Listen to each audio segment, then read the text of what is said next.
성탄을 앞두고 있습니다. 성탄은 단순한 기념일이 아니라 하나님이 사람이 되어 구원자로 오신 날입니다.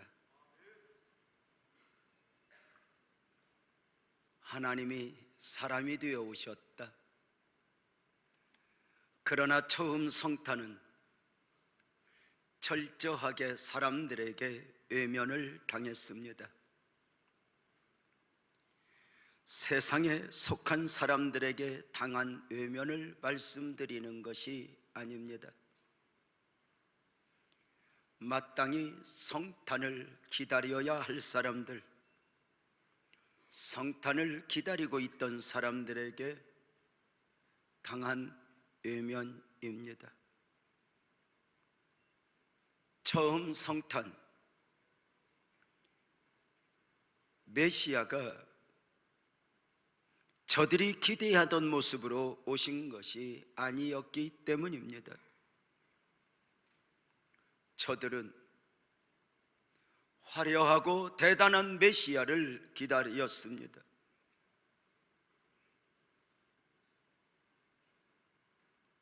그런데 처음 성탄은 아기로 오셨습니다. 가장 가난한 가정에 가장 힘없어 연약한 모습으로 오신 것입니다. 이 처음 성탄은 사람들이 원하는 모습이 아니었습니다.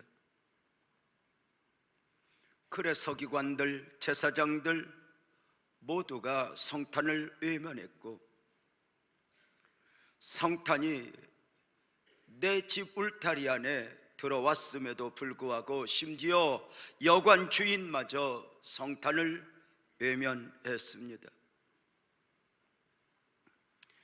세상에는 그 어느 곳도 성탄에 안식처가 없었으니 누가복음 2장 7절은 이렇게 말했습니다. 첫 아들을 낳아 강보로 싸서 구유에 뉘었으니 이는 여관에 있을 곳이 없음이러라 말입니다. 결국 성탄은 사방에 있을 곳 없어 구유에 누워야 했다는 것이니 12절은 이렇게 말합니다. 너희가 가서 강보에 쌓여 구유에 누워 있는 아기를 보리니 이것이 너희에게 표적이니라 입니다. 당시 많은 사람들에게 외면당하시던 성탄이 오늘 저와 여러분에게는 어떤 의미입니까? 여러분에게는 환영받고 있는 성탄이냐고 묻고 있는 것입니다. 혹시 여러 가지 분주함에 매여 성탄을 맞을 여유가 없다 하시겠습니까? 중요한 것은 내 삶의 형편이 어떠하든지 성탄은 성탄되어야 한다는 것입니다. 성탄의 진정한 주체가 사람들에게 있는 것이 아니기 때문입니다. 사람들끼리 기뻐하고 즐거워하며 선물을 주고받는데 성탄의 의미가 있는 것이 아니라는 것입니다. 복음적 그리스도인 된 성도님들에게 있어 성탄의 진정한 의미는 단순히 기뻐함에 있는 것이 아니라 경배자가 되는 데 있습니다. 사람들에게 철저하게 외면당하던 처음 성탄, 동방의 박사들이 멀리서 성탄을 찾아 베들레헴에 왔습니다. 저들이 성탄을 찾아온 목적에 대하여 마태복음 2장 2절은 이렇게 말합니다. 유대인의 왕으로 나신 이가 어디 계시니야? 우리가 동방에서 그의 별을 보고 그에게 경배하러 왔노라 입니다. 동방에서 박사들이 성탄을 찾아온 목적은 메시아를 경배하기 위해서였던 것입니다. 무엇인가를 얻고자, 성취하고자, 지식의 갈증을 해결하고자 온 것이 아니었다는 것입니다.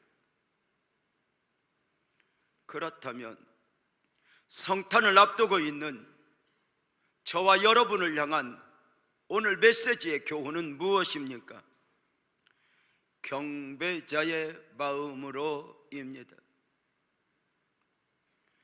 경배자의 마음으로 성탄을 준비하고 성탄을 맞아야 한다는 것입니다.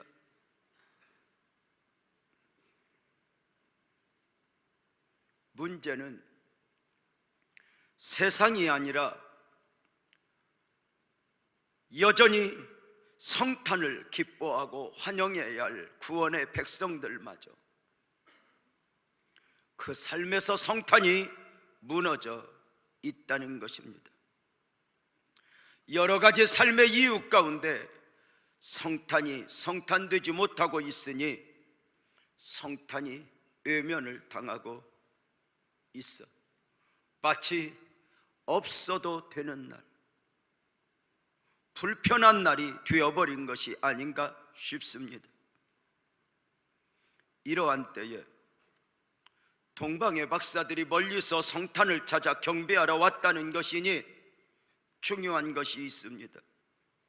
성탄은 모두가 외면을 한다 해도 누군가를 통해 경배를 받아내신다는 것입니다. 천인이 만인이 하나님을 외면해도 하나님은 숨겨놓은 7천년을 통해서 고난당하는 사람들을 통해서 힘없고 연약한 이들을 통해서 그 기도를 받으시고 예배를 받으시고 헌신을 받아내신다는 것입니다. 많은 사람들에게 외면을 당했던 처음 성탄의 이야기를 좀 더 하겠습니다.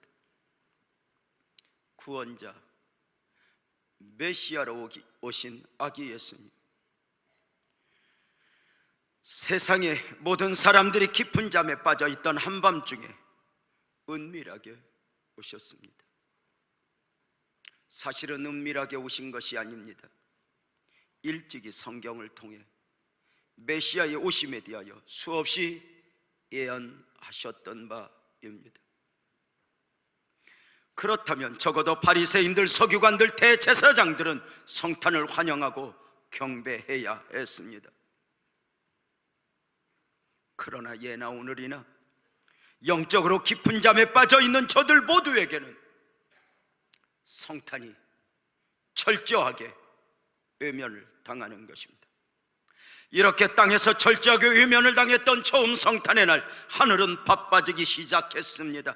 먼저 하늘의 별이 움직이기 시작했습니다. 그 하늘의 별은 메시아의 별이었습니다. 그 메시아의 별은 동방에서 하늘의 별을 연구하던 박사들의 마음을 흥분시켰습니다. 언제나 보던 별 중에 한 별이 박사들의 마음을 흔들었고 움직인 것입니다. 그 보여지는 메시아의 별 앞에서 동방의 박사들은 그냥 있을 수 없었습니다. 마치 아브라함이 그랬던 것처럼 갈 바는 몰랐지만, 어찌해야 할지 몰랐지만, 그 마음에 계시가 된 대로, 감동이 된 대로 적어도 그들은 그냥 있을 수가 없었습니다. 동방의 박사들은 마치 제자들이 배와 그물을 버렸던 것처럼 자신의 삶을 뒤로하고 자신들의 마음을 흔들었던 그 메시아의 별을 따라 순례의 길을 떠나야 했습니다. 가서 무엇을 할 것인가? 대책이 있었어도 아니었지만 그 별을 따라 한 걸음 한 걸음 옮겨 6개월 이상 산 넘고 물 건너 약 1600km를 걸어 베들레헴에 와서 아기 예수를 경배한 것입니다. 무엇을 얻거나 이루기 위해서가 아니라 했습니다. 성탄으로 오신 메시아를 경배하기 위해서입니다. 단순한 종교심이 아니라 진짜 메시아를 만난 사람들의 특징은 경배자가 되는 것입니다. 진짜 구원자를 만난 하나님의 사람들, 종교심으로는 내가 이렇게 믿어드리니 나에게 무엇인가를 주셔야 합니다 요구가 있지만, 진짜 하나님을 만난 사람들은 내 모습 이대로 내게 있는 모든 것을 경배자의 마음으로 드려지게 됩니다. 처음 성탄에서 경배하는 박사들을 보겠습니다. 마태복음 2장 11절 보면 집에 들어가 아기와 그의 어머니 마리아가 함께 있는 것을 보고 라고 말합니다. 집에 들어가 아기와 그 모친 마리아에 함께 있는 것을 보고 드디어 동방의 박사들은 아기를 보았습니다. 마리아의 품에 안겨있는 그 아기는 평범한 아기가 아니었습니다. 그 아기는 사람의 몸을 입고 오신 하나님이셨습니다. 동방의 박사들이 아기 앞에서 하나님을 만나고 있는 것이요, 메시아를 만나고 있는 것이었습니다. 메시아의 별을 보고 수천 킬로를 걸어왔던 만큼이나 메시아를 별을 믿고 수많은 난관을 이겨왔던 만큼이나 메시아로 오신 아기 예수를 보고 동방의 박사들은 감격하여 예물을 드리며 경배했습니다. 오늘 성탄을 맞이함에 있어 위대한 메시지는 아기를 보라 하시는 하나님 자신의 초청입니다.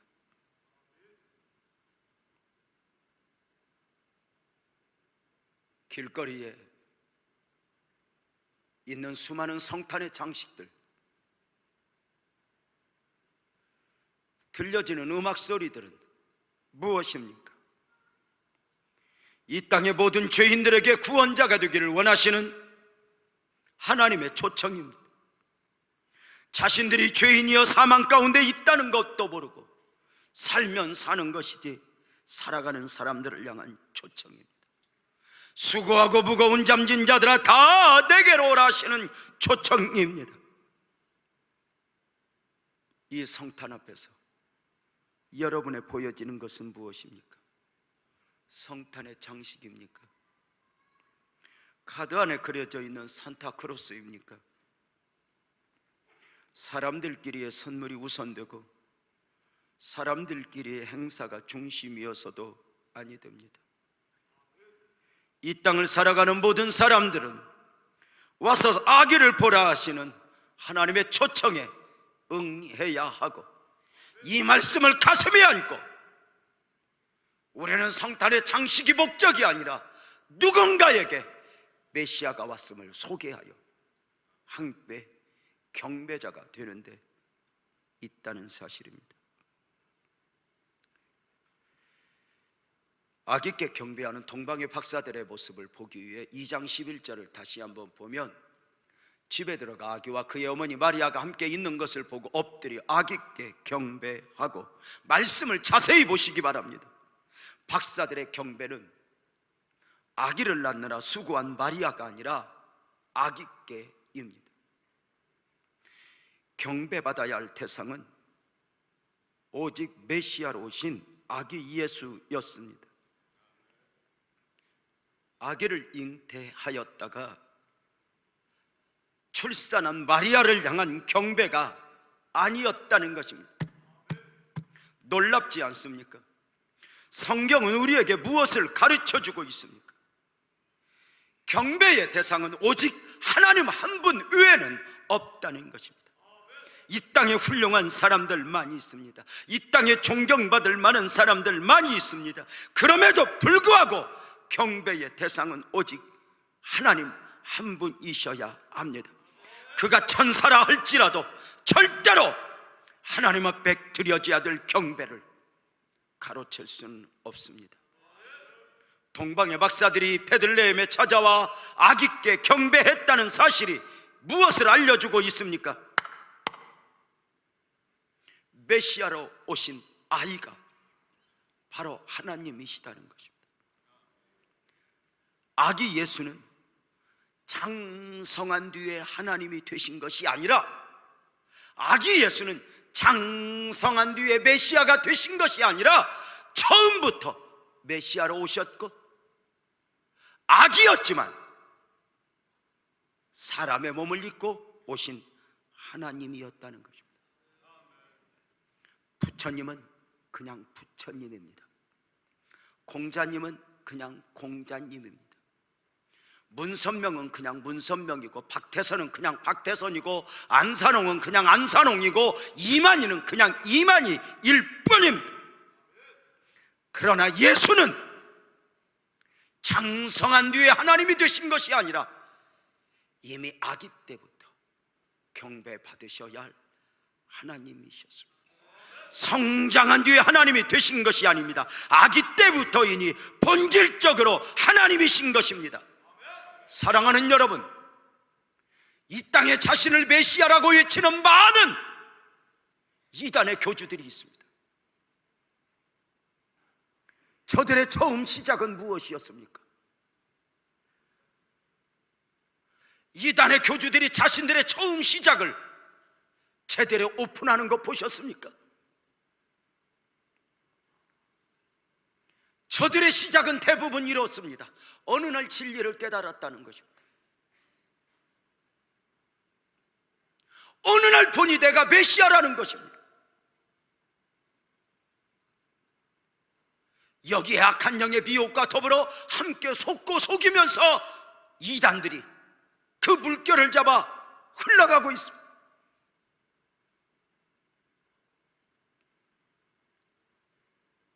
예수님은 아기로 오셔도 하나님이었고,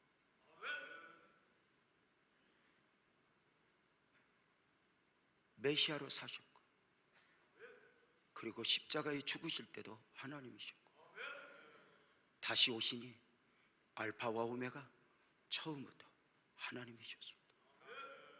세상에 어떤 이단의 교주가 예수를 밀어내고 그 안에서 경배받기를 원하지만 처음과 마지막 누가 하나님일 수 있습니까? 아무도 하나님일 수 없습니다. 사랑하는 여러분, 경배받으실 분은 하나님밖에 없습니다. 바라기는 저와 여러분 모두에게 평생의 경배의 대상은 아멘 합시다. 오직 예수, 그 한 분이기를 주님의 이름으로 축복합니다. 근본 성탄에 우리 모두는 하나님께 경배하는 예배자가 되어야 합니다. 분주함에, 쾌락에 매여 경배해서는 안 됩니다. 그 경배의 자리에 마리아가 있어서도 안 됩니다. 명예나 권력이 차지해서도 안 됩니다. 박사들은 무엇인가를 더 얻으려고 성취하려고 험한 길을 걸어 예루살렘에 온 것이 아닙니다. 경배자의 마음을 가지고 왔습니다. 기독교 신앙입니다. 사실 기독교 신앙은 다른 종교와 달리 내가 원하는 것을 얻고자 종교심을 가지고 신앙생활하는 것이 아닙니다. 진리를 만나고 메시아를 만나고 복음을 만나 경배자의 마음으로 살아가는 것입니다. 모두가 외면당할, 처음 성탄을 외면할 때 저 멀리 있는 동방의 박사들에게 경배받기를 준비하셨던 하나님, 마지막 때에 누가 무너지고 누가 망가져도 숨겨놓은 7천인을 두고 경배받기를 원하셨던 그 하나님, 오늘도 세상의 예배가 아닐 만큼 무너지지만 목마름으로 경배자를 찾으시는 그 하나님 앞에 이제 우리 차례여야 하지 않겠습니까? 성탄은 즐거움이 아니라 여유가 있는 사람들이 누리는 종교적 엔조이가 아니라 경배입니다. 동방의 박사들의 경배는 최고의 예물과 함께 드려진 최고의 경배였습니다. 마태복음 2장 11절을 다시 한번 보면 집에 들어가 아기와 그의 어머니 마리아가 함께 있는 것을 보고 엎드려 아기께 경배하고 보배압을 열어 황금과 유향과 모략을 예물로 드리니라 했습니다. 사랑하는 여러분, 동방의 박사들, 저들은 많은 것들 중에 왜 황금과 유향과 모략을 예물로 드려야 했겠습니까? 동방의 박사들을 통해 메시아에게 드려지는 황금과 유약의 몰약이 의미하는 것은 무엇입니까? 무엇인가 의미 있는 예물이면 틀림없지만 고민할 필요는 없습니다. 메시아 앞에서 구원을 확인하는 순간 가장 귀한 것을 드리고 싶었을 것이면 틀림이 없기 때문입니다. 메시아를 만나는 순간 그 무엇이라도 아깝지 않았다는 것입니다. 장성한 메시아를 만났던 삭개오의 고백이 무엇이었습니까? 삭개오가 가서 여짜오되 주여 보시옵소서, 내 소유의 절반을 가난한 자들에게 주겠사오며 만일 누구의 것을 빼앗은 일이 있으면 내 갑절이나 갚겠나이다 고백합니다. 드리고 싶었던 것입니다. 사랑하는 성도님들, 메시아를 만나고 주님 안에서 누리는 은혜가 너무 좋아서 여러분의 삶의 한 부분을 떼어 드려지고자 하는 작은 몸부림은 있어 보셨습니까? 장사를 하는 권사님 한 분이 1년 내에 장사를 하면서 새 돈이 나올랍시면 큰 돈이든 작은 돈이든 감동 주는 대로 봉투 하나에 담아 연말이면 드려지는 모습을 몇 년째 보았습니다. 그 돈이 얼마이냐가 아닙니다. 택시 운전을 하는 한 집사님 한 분은 삶을 정하기를 매일 첫 번째 손님은 선교 헌금으로 작정을 하고 때로는 기본 요금이 나오고 5,000원이 나오고 10,000원이 나오면 한 주간 동안 선교 봉투에다가 그 헌금을 담아 드리는 것이 그에게 최고의 기쁨이기도 했습니다. 경배를 도둑질해가는 마귀는 여러분의 하나님을 향한 마음을 도둑질해 갈 것입니다. 성탄을 기다리던 사람들이 몰랐던 것이 아닙니다. 사실은 저들은 기다리면서도 기다리지 않았습니다.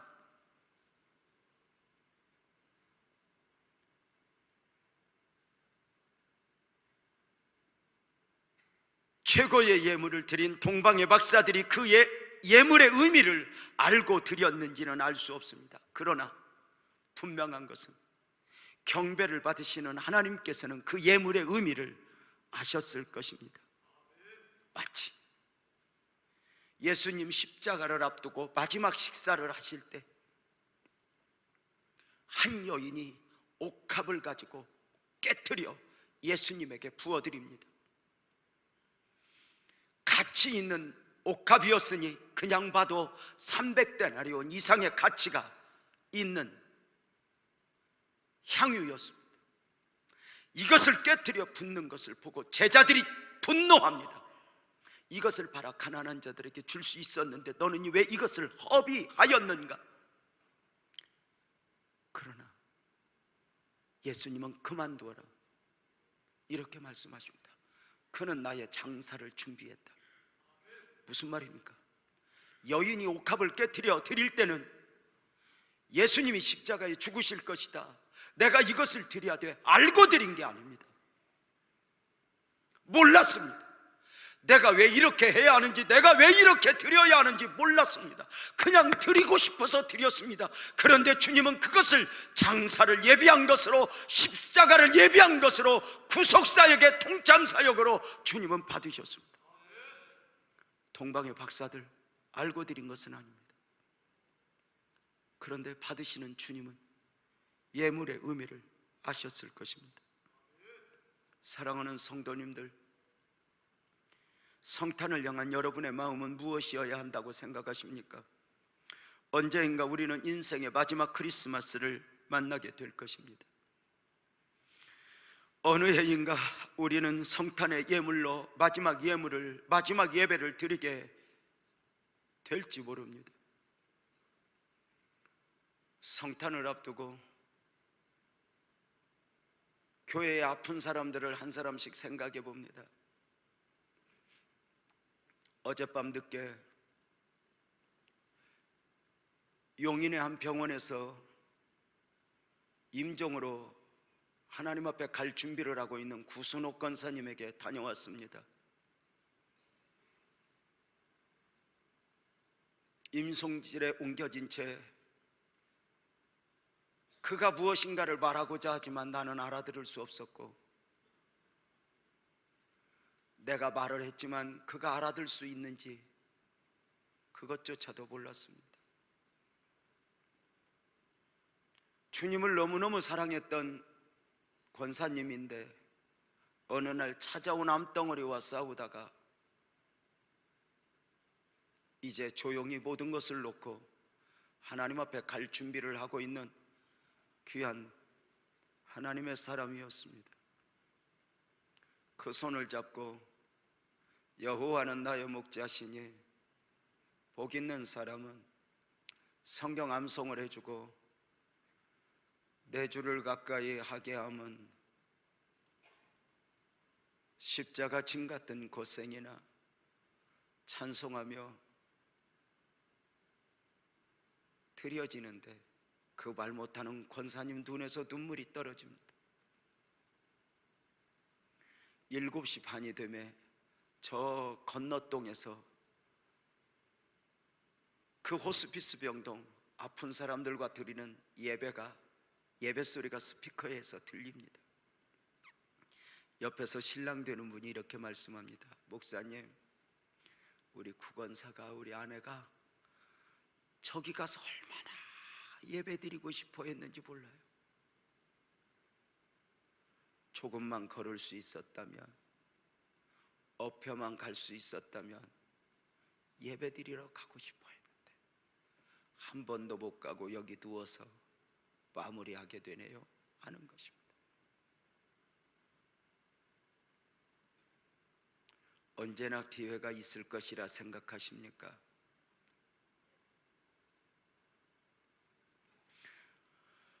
우리에게 있는 예물이 언제나 드려질 수 있을 것이라고 생각하십니까? 분명한 것은 경배자를 찾으시고 오늘 또 경배받기를 원하시는 주님이 저와 여러분들에게 말씀을 주고 있는 것입니다. 이제 동방의 박사들이 경배자가 되기까지의 과정을 묵상하려고 합니다. 동방의 박사들은 하늘의 별을 연구하던 사람들이었습니다. 농부에게는 씨 뿌리는 비유를 통해, 장사하는 사람들에게는 상인들의 돈 바꾸는 이야기를 통해 하나님 나라의 위대한 비밀을 풀어주시던 하나님께서 동방의 박사들에게 하늘의 별로 메시아의 탄생을 알리신 것입니다. 메시아의 별은 저들을 흥분시켰고, 저들은 메시아를 별을 따라 6개월 이상 산 넘고 물 건너 경배자로 서게 되었습니다. 이런 생각을 해보게 되었습니다. 동방에서 하늘의 별을 3명의 박사들만 보았겠냐는 것입니다. 아마도 더 많은 사람들이 보았을 것이고 더 많은 사람들이 흥분했을 것이라 생각해 봅니다. 그럼에도 메시아를 경배한 사람들은 박사들 단 3사람이었습니다. 많은 사람들이 보았고 많은 사람들이 흥분했지만 때로 저들의 삶의 환경이 저들을 순례의 길을 떠날 수 있도록 도와주지 않았다는 것입니다. 사람이 형편 따라 환경 따라 가게 되면 언제쯤 온전한 경배자가 될 수 있고 언제쯤 우리가 참된 신앙인이 될 수 있을까? 아시지요? 주님 부활 승천을 목격한 500여 명의 사람 중에 정작 마가 요한의 다락방에 주님 약속하신 성령을 기다리던 사람은 단 120명이었습니다.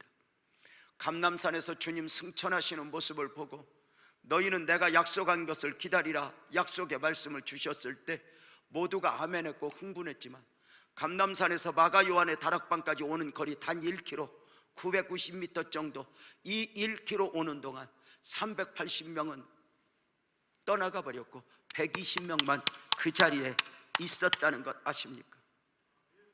어쩌면 380명 중에는 잠깐 집에 갔다 오겠다, 문단속 가고 오겠다 말들은 많았지만 작은 것에 매이기 시작한 그들은 결국 결정적 순간에 매여 가장 복된 자리에 없어지게 되었습니다. 동방의 박사들, 경배자가 되기 위해서 저들은 많은 것을 놓아야 했을 것입니다. 제자들이 배와 그물을 놓았듯이 모든 얽매이기 쉬운 것과 죄들을 놓아야 했던 것처럼 많은 사람들이 은혜는 받지만 결단은 하지만 정작 은혜의 자리에 자기 자신을 던지는 사람들은 의외로 많이 없다는 것을 알게 됩니다. 함께 주님의 은혜를 이야기하면 눈물을 흘리면서도 정작 삶에서 하나님 앞에 온전하여 드려지지 못하고 있다는 것입니다. 동방의 박사들은 많은 것을 내려놓았습니다. 신앙의 본질은 무엇을 얼마나 얻고 이루었느냐보다는 얼마나 포기해 보았는가입니다.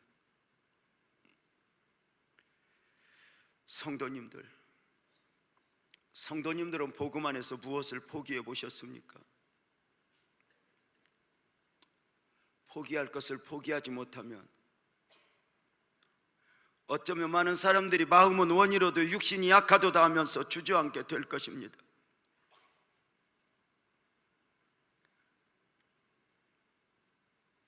메시아의 별을 따라 가는 박사들의 걸음은 결코 낭만이 아니었습니다. 성탄카드에서 보여지는 박사들의 모습은, 낙타를 타고 가는 모습은 낭만적으로 보여질지 몰라도 실제로는 숱한 고난의 터널을 지나야 했고 기약 없이 걷는 가운데 포기하고 싶은 마음들을 이겨내야 했을 것입니다. 산도 강도 건너야 했고 사막도 건너야 했으니 말입니다. 메시아를 경배하기까지 쉬운 일은 아닙니다. 사랑하는 여러분, 이스라엘 백성들이 애굽에서 나온 걸로 다 된 게 아닙니다. 홍해를 건넌 것으로 다 된 게 아닙니다. 우리가 의선의 은혜를 입었지만 순례의 길 가운데서 이루어내야 될, 이겨내야 될 요인들은 너무 많습니다. 여러분은 무엇에 매여 있습니까? 메시아의 별을 따르는 동방의 박사들에 대한 전설이 있습니다. 처음에는 4명이 출발했다는 것입니다. 4명이 함께 오는 중에 한 명의 박사가 부정적입니다. 이렇게 기약 없이 갈 필요가 있을까? 이렇게 서둘러서 갈 필요가 있을까? 좀 더 쉬면 되는 것은 아닐까? 이렇게 하다가 3명을 보내고 1명은 처지게 되었다는 것입니다. 언젠가 연극을 통해 그 1명의 이야기에 처절한 눈물을 본 적이 있습니다. 3명을 떠나본 뒤에 아차 싶어 나는 누구여야 하는가를 확인하고 그제서야 예수를 찾아갔지만 베들레헴에 가니 예수는 없었고 애굽에 가니 없었고 그렇게 예수를 쫓다가 동방의 박사는, 그 1명의 박사는 모든 것을 놓아버리게 되는 아픔의 모습이었습니다. 여러분, 동방의 박사들이 이렇게 주님을 경배할 때 언제가 제일 큰 고비였을까요? 산을 넘고 물 건널 때? 아닙니다. 모든 일이 그러하지만 마지막입니다. 마지막. 산악인들, 전문 산악인들이 하는 말이, 처음에 산을 오를 때는 일반인이나 전문인이나 똑같아요. 그런데 마지막 단계, 거기를 어떻게 극복하느냐를 이야기하더라고요. 동방의 박사들에게 아픔이 무엇이었습니까? 별 따라 그 먼 거리를 오던 그들이, 믿음으로 오던 그들이 갑자기 믿음에서 상식으로 바뀔 때입니다. 마태복음 2장 1절 말씀 한번 보겠습니다. 헤롯 왕 때에 예수께서 유대 베들레헴에 선하심에 동방으로부터 박사들이 예루살렘에 이르러 바라되, 말씀을 잘 보시기 바랍니다. 무엇을 말하고 있습니까? 메시아는 베들레헴에 계시는데 박사들은 예루살렘으로 갔다는 것입니다. 왜였을까요?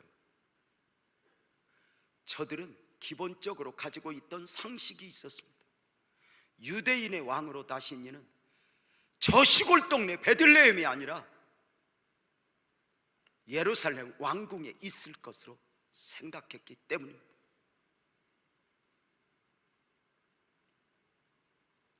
저들이 동방에서 별을 보고 6개월 이상 걸어왔다는 이야기를 우리에게 무엇을 알려줍니까?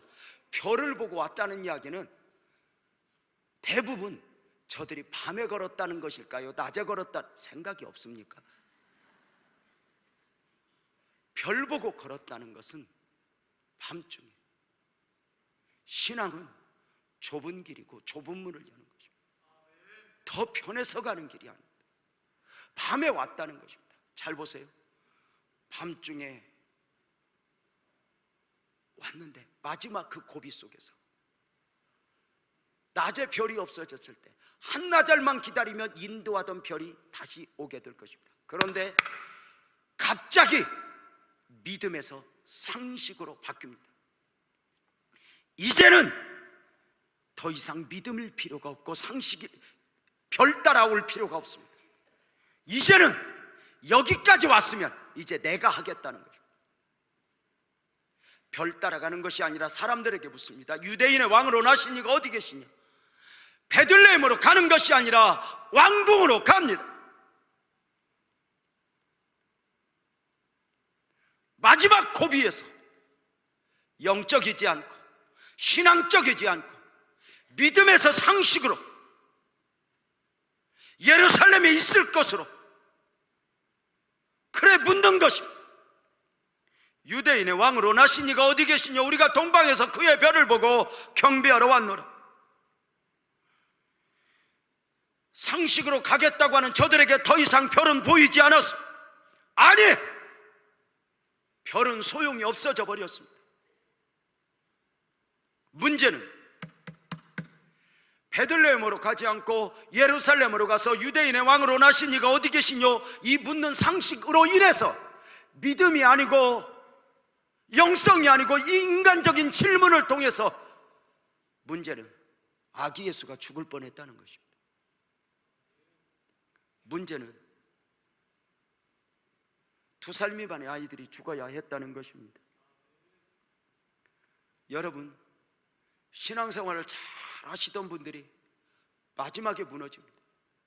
그렇게 인내하고 눈물로 하나님을 드리고 섬기던 그들이 마지막에 주저앉아 버립니다.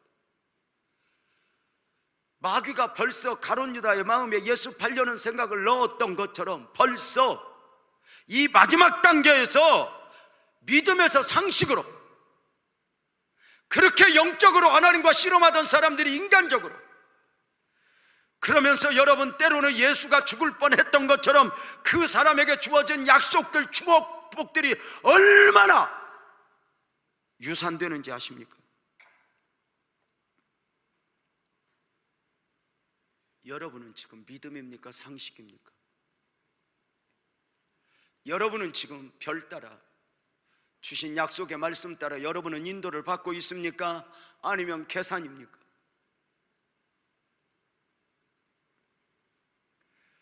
혹시 지금도 우리가 너무 똑똑해서 별이 소용없어, 내 갈 길 내가 정하면 돼, 상식으로 그렇게 살아가는 것은 아닙니까? 교회의 위기는 언제입니까? 교회의 위기는 교회 안에 똑똑한 사람들이 많고 대단한 사람들이 많아져 더 이상 믿음이 필요 없을 때, 상식으로 갈 때입니다. 상식으로 가면 잘난 사람은 잘난 사람이고 못난 사람은 못난 사람입니다. 상식으로 가면 70번씩 7번 용서해야 할 이유가 없습니다. 상식으로 가면 누군가가 내 뺨을 때릴 때 돌려대야 될 이유가 없습니다.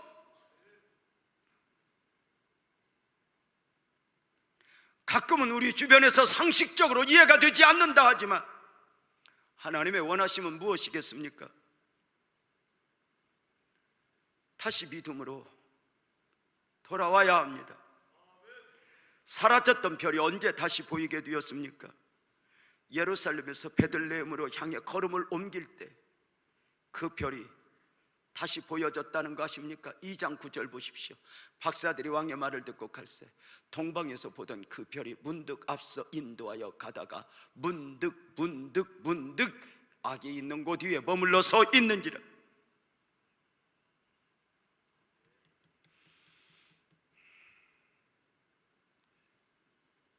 하나님의 특별한 은혜가 아니었다면 얼마나 많은 일들이 일어났겠습니까? 별 따라오다가 갑자기 별이 없어도 돼요. 그렇게 믿음 아니면 안 되던 사람들이, 그렇게 은혜 아니면 못 살던 사람들이 어느 날부터인가 은혜가 아니어도 믿음이 아니어도 되어버리며 아픔이 아닐런가?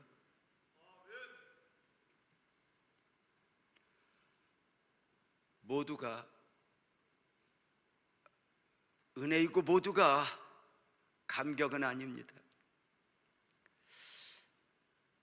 순례의 길을 걸을 때 넘어야 할 또 하나의 고비가 바로 사람들입니다.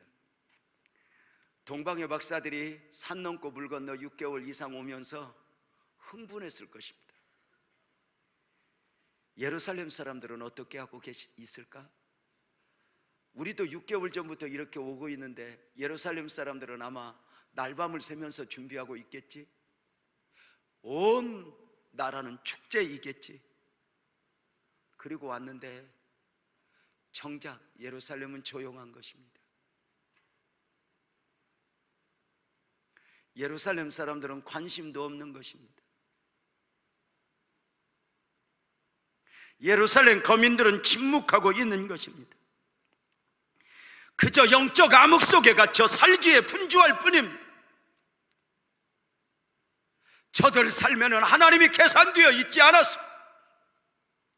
아니, 저들 중에는 메시아를 죽이려는 사람들도 있었습니다. 메시아를 경배자가 아니라 이익만 계산하고 이익 보겠다고 하는 사람들도 있었습니다. 저들이 메시아의 오심을 모르는 것도 아니었습니다. 동방에 온 박사들의 질문에 예루살렘 거민들의 이야기가 무엇이었습니까? 마태복음 2장 4절 5절에 보면 왕이 모든 대차장과 백산들의 서기관들을 모아 그리스도가 어디서 나겠느냐 물으니 이르되 유대 베들레헴이오니. 이는 선지자로 이렇게 기록된 바입니다. 저들은 말씀의 기록을 알면서도 외우고 있으면서도 기다리지 않았습니다. 이렇게 말합니다. 기다렸는데 기다리지 않았다고 말입니다. 처음에는 기다렸을 것입니다. 타성에 젖었을 것입니다. 복음이 나를 감동시키고 복음의 은혜가 나를 흥분시키다 어느 날 타성에 젖는 것 아닙니까? 동방의 박사들은 별을 보고 흥분했던 만큼이나 실망했을지 모르겠습니다. 이 사람들 왜 이래? 이 사람들 왜 이래? 하고 말입니다. 여러분, 우리가 순례의 길, 신앙의 길을 걸어가면서 넘어야 할 것 중에 하나가 뭐냐면 사람들로 말미암아 나를 실망시키는 요인들을 이겨내는 것입니다. 때로는 나를 전도했던 사람이 나를 실망시킵니다. 때로는 어떤 목사가 무너지면서 내 신앙을 실망시킵니다. 그러나 여러분, 누군가가 무슨 실망을 시키고 누군가가 더 좋게 살아간다고 해서 여러분의 신앙이 춤을 춘다면 아직 메시아를 모르는 것입니다. 모두가 실망을 주신다. 그들이 경배하러 왔다가 예루살렘 사람들이 조용할 때 혹시 제가 개그 버전으로 한번 해볼까? 이것이 아닌 게벼? 그리고 같다면 무엇이겠습니까? 사람들이 1000사람 만사람 넘어진다고 여러분이 만난 예수가 진짜 아니고 진리가 진짜 진리가 아닙니까? 우리가 신앙생활하면서 정말 중요한 것 중에 하나는 누구로 말미암아서도 실족당하면 안 된다는 것입니다. 예수님께서 마태복음 11장 6절에 이렇게 말했습니다. 누구든지 나로 말미암아 실족지 아니하는 자는 복이 있도다. 여러분, 이것은 예수님이 하신 말씀이니 예수님 때문에도 실족할 수 있다는 거예요. 왜냐하면 예수님 때문에 실망하는 거예요. 왜냐하면 상식으로 안 맞으니까. 이 이야기를 누구에게 해줬습니까? 세례 요한에게 해준 이야기입니다. 세례 요한이 누구입니까? 예수님보다 6개월 먼저 와서 길 닦는 자로 온갖 헌신을 다했습니다. 예수님에게 세례를 주었습니다. 예수님이 메시아인 거 알았습니다. 그 머리에 성령이 임하시는 걸 보고는 이제 나는 예수에게 더 이상 걸림돌이 되면 안 돼. 그리고 헤로드 왕의 부조리를 외치다가 일부러 감옥에 들어왔습니다. 감옥에 들어온 지 6개월이 되었습니다.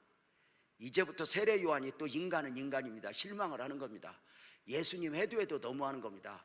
아니 6개월 동안 내가 감옥에 있으면 신방을 한 번이라도 와야 되는 거 아니야? 아니 저렇게 입을 닦고? 아니 내가 당신 위해서 헌신했는데 이렇게 입을 닦고? 그리고 실망을 하는 겁니다. 이렇게 말합니다. 당신이 진짜 메시아냐고. 여러분, 메시아를 위해 헌신하다가 감옥에 가서 다시 메시아냐고 물어보는 게 세례 요한입니다. 이때 누구든지 나로 말미암아 실족지 않는 자는 복이 있도다. 여러분, 예수님 때문에도 실족하는데 여 목사님 때문에 시험을 안 들겠어요?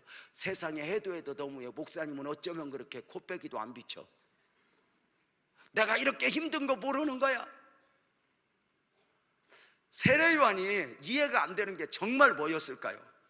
감옥에서 다 듣거든요. 제자들 선택했다 소리. 제자들 선택하는데 보니까 멀쩡한 놈은 하나도 없어. 참 못난이들. 아니 차라리 저것들 불러다 쓰느니 이 준비된 나 쓰면 되잖아. 근데 자기는 외면해. 그리고 다른 제자들 이때 시험 든 거예요. 세례 요한이. 왜 나는? 때로 내가 인정받지 못하나? 내가 이렇게 헌신했는데 나를 몰라주는 거 아닌가? 이런 섭섭이가 내 안에 싹 들어오면서 그만 경배자의 마음을 빼앗겨. 하나님을 믿는 믿음을 빼앗겨.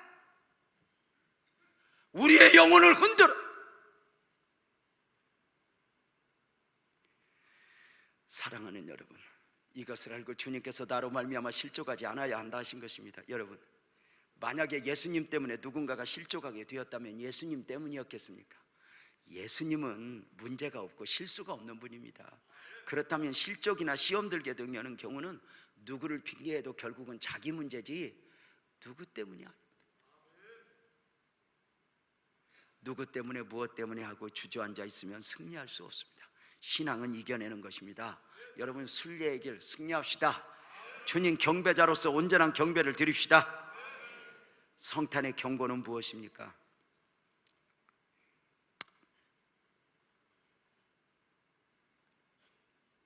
나는 참 경배자가 되고 있는가입니다. 나는 참으로 하나님 앞에 드려지고 있는가입니다.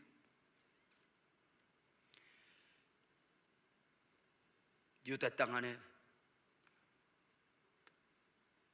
제사장들, 서기관들은 메시아가 올 것을 알고 있었습니다. 그러나 알고 있었지 아무것도 준비된 것이 없습니다.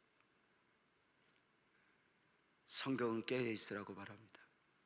술 취하지 말라. 이는 방탕한 것이니 오직 성령을 충만을 받으라고 외치고 있습니다. 사랑하는 성도님들, 신앙은 준비입니다. 초림 예수는 죄인을 부르러 오지만 다시 오실 재림 예수는 의인을 부르러 오신다 합니다. 준비된 영혼을 찾아 부르시는 것입니다. 준비되지 못해 신랑이 왔을 때 헤매이는 어리석은 처녀들처럼 영적으로 메말라 있으면 되겠습니까? 동방의 박사들처럼 경배받기를 원하시어 감동을 줄 때 모든 것 내려놓고 아멘하여 드려져야 된다고 생각하지 않습니까? 성탄이 며칠 남지 않았습니다. 여러분에게 또 저에게 경배받기를 원하시는 하나님은 많은 예배의 장을 여러분들에게 열어놓으실 것입니다. 경배자로, 예배자로 드려지는 복된 은혜가 우리 성도님들 모두에게 넘치기를 주님의 이름으로 축복합니다. 성탄만이 아니라 새해가 함께 오고 있습니다. 한 해를 잘 마무리하고 새해를 맞이해야 하는가 아닌가? 개인적으로 목사 기도하는데 여러분을 얼마나 끌고 가려고 하는 것들이 많은가 싶어서 영적인 줄다리기를 해야 되겠다 싶어서 좀 더 바쁘게 살기로 했습니다. 이번 주일날 여러분 바쁘게 생겼습니다. 24일날 수요일날 저녁에 연합예배로 2부 예배 드려야지, 25일날 성탄 예배 드려야지, 26일날 금요철야 해야지. 아직 안 놀랍니까? 28일날 주일 예배 드려야지. 송년주일이니까 또 빠지면 사람도 아닙니다. 또 한 해의 마지막을 그냥 보낼 수 없어 29, 30, 31일 3일간 특별 새벽 기도회를 합니다. 안 놀랍니까? 새해 첫날을 그냥 보낼 수 없어 송구영신 예배 드리자마자 1월 1일, 2일, 3일 장자권 성령의 기름 부으심으로 집회를 합니다. 그러면 또 주일입니다. 죽었구나 생각하면 복된 사람이고, 목사님 백날 해보소 나는 갈 곳이 많소